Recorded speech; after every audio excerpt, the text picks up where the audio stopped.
do not suffer with their innocent mothers, that they be brought back to Nigeria. Thank you.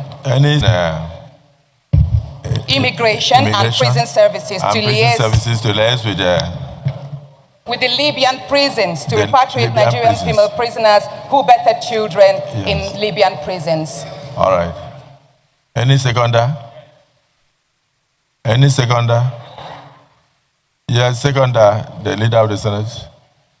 To second the additional prayer as most ably moved by the distinguished Senator Natasha. Repeat the additional prayer so that people understand.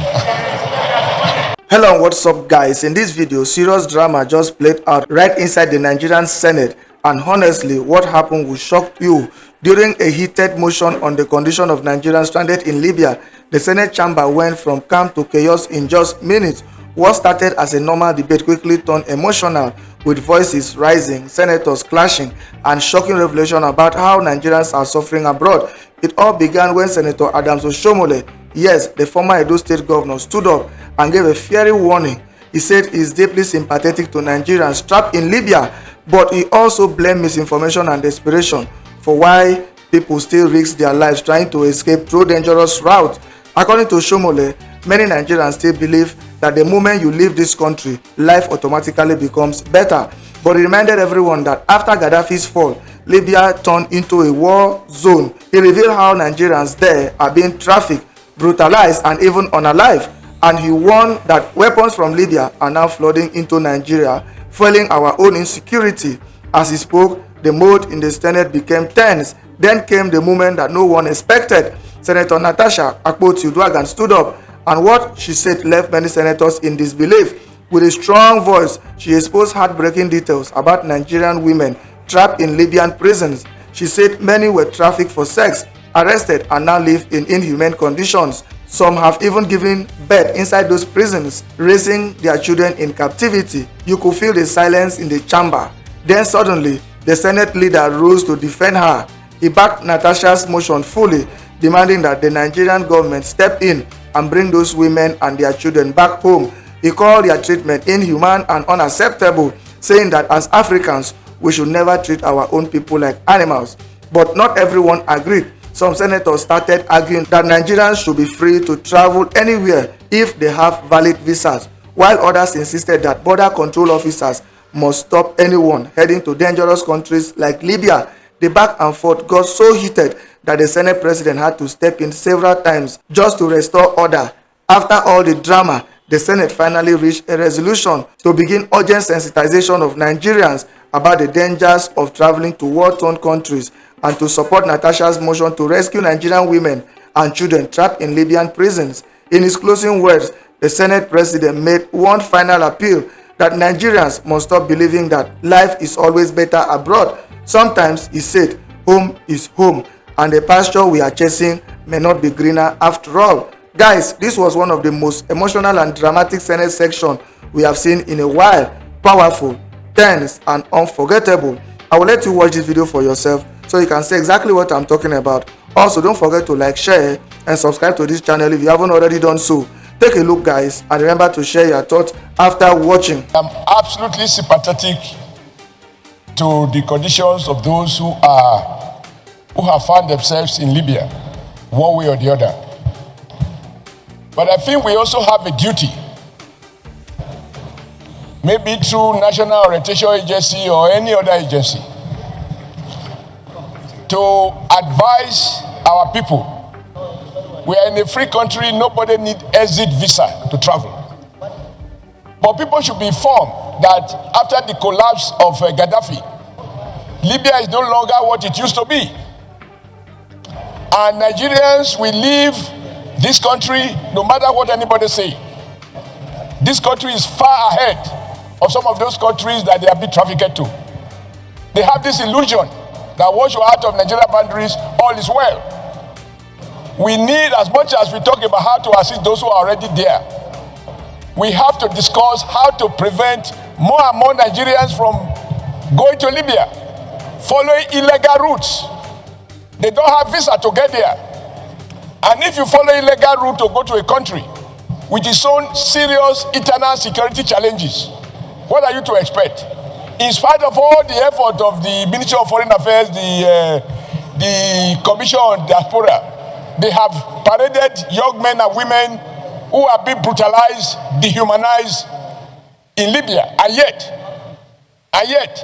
some Nigerians will still take advantage to go there. What are they looking for? We need to also educate our people. Because as we speak, even our security challenges in Nigeria, not a few believe that with the collapse of the authorities in Libya, those weapons that are now in Nigeria that are being used for kidnapping, for mayhem, for all kinds of criminality, many trace them to the collapse of Gaddafi and the subsequent anarchy that prevailed in Libya for a long, long time. So I think we should do both. Not just condemn how our people are treated in Libya, but also focus on how to discourage our people from going there. They need to know that that is not a place you go for, quote, greener pasture. There is no pasture there, whether green, blue, or black. Nigerians need to be educated on this. Because like you said, my brother, these are over and over and over. And yet, our people keep going there. I think we do need to search our own conscience, educate our own people, and discourage them from going to zones that we know if they get there, they are going to end up in the manner that some of these people have ended up. Thank you, Mr. President. Distinguished colleagues, let us look at the prayers. Unless you have any additional information, otherwise it's been seriously debated. Is there anything different from what they said? Okay. Thank you, Mr. President. Previously. So I understand the weight and import of this motion. And I'm standing to say that apart from the graphic details presented to us by our distinguished brother, Anyekan, we are aware, when I was chairman of that committee, that Nigerians have been subjected to unacceptable inhuman treatment by some countries in Africa. And we are members of African Union. Yeah. We are members of African Union.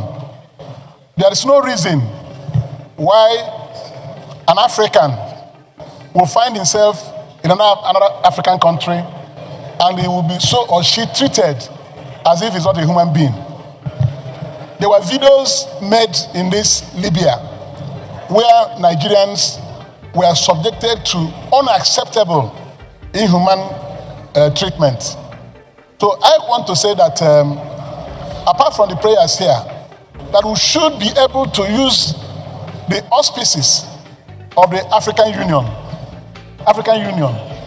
to be able to drive this warning to African nations that treat their brothers as if they are animals. Anybody can find himself anywhere. And when you are found somewhere, there are protocols and laws that will govern the way you treat people you find in your land, even if the person entered there illegally. It's not by putting them in the chamber and kill them because you find them in your country. So this thing they are doing to Nigerians must stop. Let government use the auspices of the African Union. Any country that is dealing with Africans in this manner shall be blacklisted. I agree with Senator Oshiomhole that we have to put alert signals to Nigerians and place certain countries on red alert where Nigerians should not go there because the hatred is too much. We're not talking about Libya. If you go to Ethiopia, we face the same situation. Nigerians face the same situation in Ethiopia. In Central African Republic, the same thing. And these are African countries.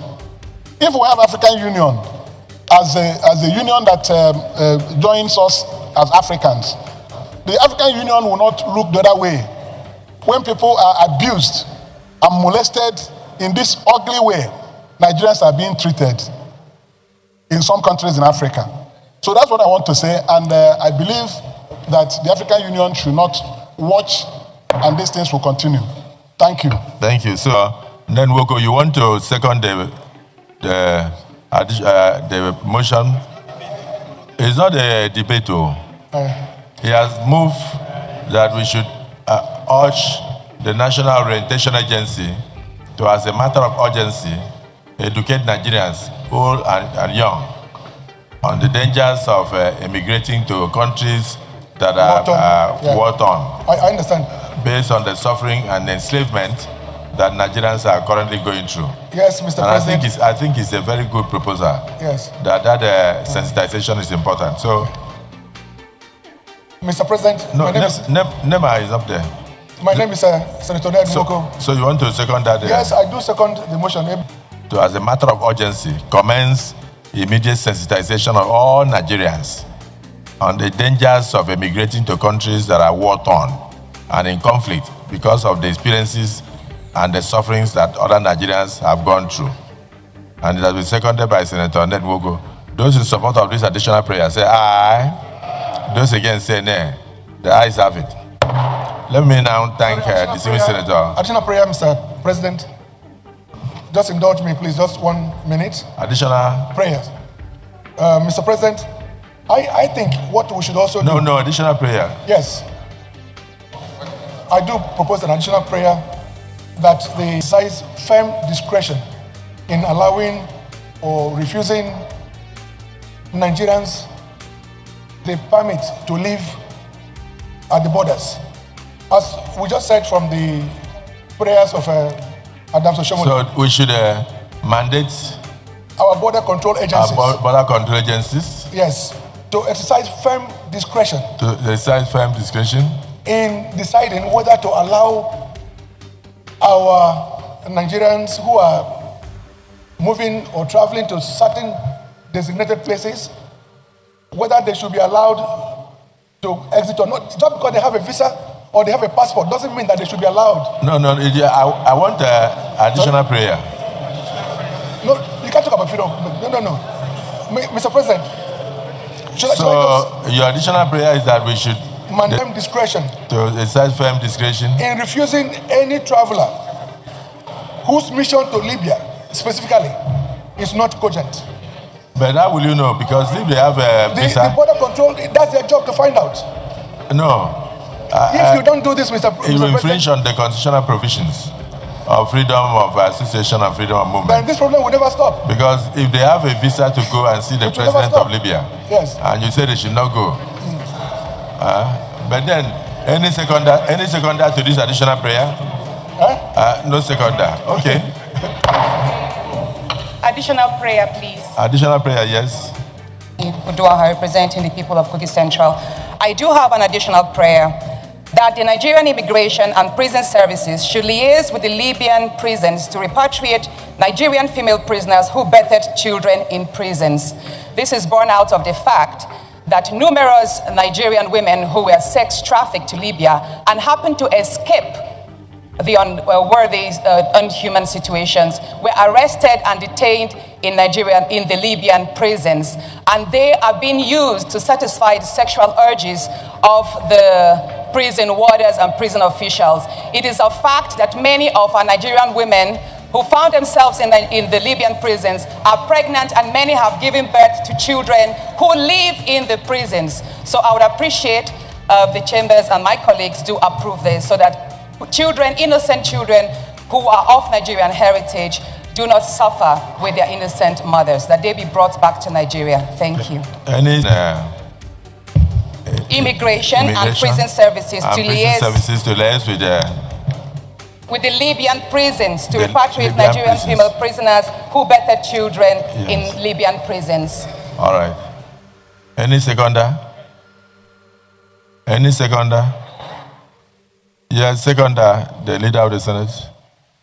To second the additional prayer as most ably moved by the distinguished Senator Natasha. Repeat the additional prayer so that people understand. Well,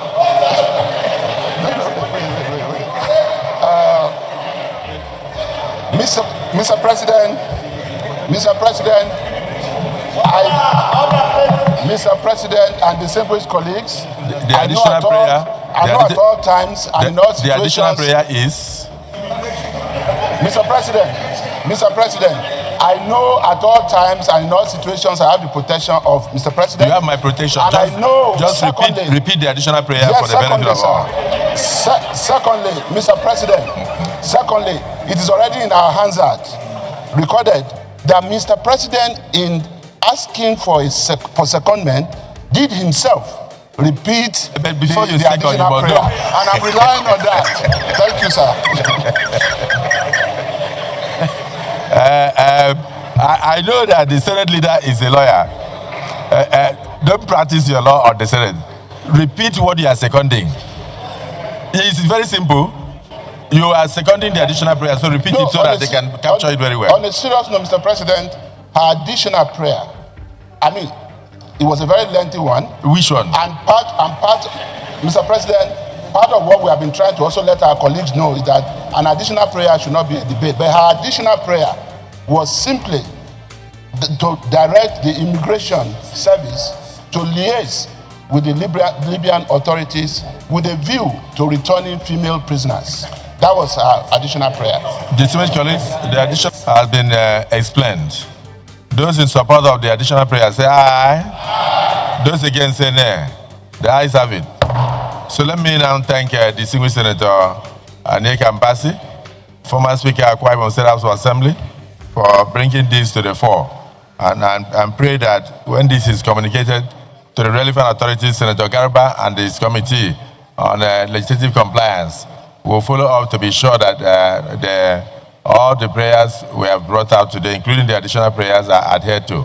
And then use this opportunity to also urge Nigerian youths that home is home. Home is best. That sometimes some of the places you are going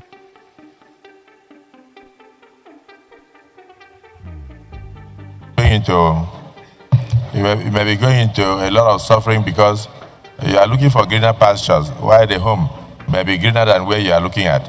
May God guide us as we take decisions on immigration. And may God protect Nigerians wherever they are, whether in Libya or in other countries. Thank you for bringing this to the fore. Leader of the Senate. Wow, what a section, guys. You can actually feel the tension in that Senate chamber. And honestly, it tells you a lot about where Nigeria is right now. Everyone is talking about greener pastures. But when you listen to what Senator Natasha and others said, you start to wonder, are we really safe chasing those dreams abroad? Or are we just walking into another kind of suffering? What shocked me the most is how emotional this debate got for the Senate leader to openly defend Natasha the way he did. That's not something you see every day. It shows that behind all the politics, some people in that chamber still have conscience. But the real question is, will anything change after all this talk? We have heard these kind of promises before. Sensitization, border control, rescue missions, yet people are still suffering. Yet people are still trafficked, still being abused, still dying in Libya, in Sudan, in Central Africa. So now, it is not just about what the Senate says, it is about what they do. And that is why we will keep following this story closely on this channel, because Nigerians deserve the truth, not sugar-coated headlines. So guys, what do you think about what happened on the Senate floor? Was Natasha brave to bring up this painful topic? Do you think Oshiomhole and the Senate leader were right, or are they missing the bigger picture? Drop your thoughts in the comment section. I actually want to read what you think about this. Let's have the real conversation down there. And if you love how we break down political news like this, straight, raw, and without fear, then hit that subscribe button right now. Turn on your notification bell so you don't miss the next explosive update from Nigeria's power circles. Because here, we don't just report the news, we break it down, expose it, and ask the questions others are afraid to ask. Once again, I am Naija Star News, and this is where the truth always finds a voice. Stay safe, stay away, and I will see you in the next one.